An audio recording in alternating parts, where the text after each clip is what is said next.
Ganito ang ginawa ko para magkaroon ng Marie credit card. Kikita niyo ba yung nasa photo? Walang nakalagay na credit card. Kaya ang ginawa ko, nag-chat ako kay Maribang. Hindi ko siya tinigilan. Sabi ko, gusto ko mag-apply ng credit card. Hanggang sa isang araw, meron akong ganito. Sobrang saya ko, pero not available pa pala yan. Hindi pa ako pwede.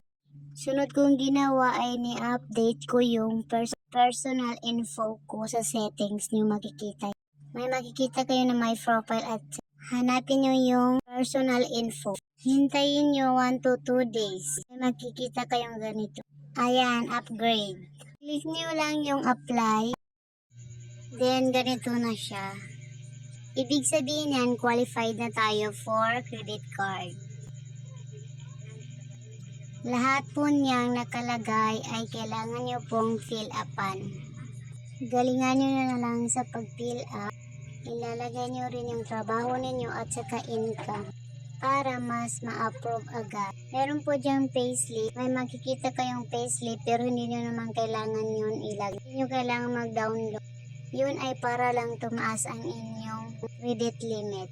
So, ganito yung sa akin. Ang nakuha ko lang ay 25,000. Kasi hindi ako nagpasa ng payslip. Okay na yan guys. Magagamit na rin naman malaki-laki na yan.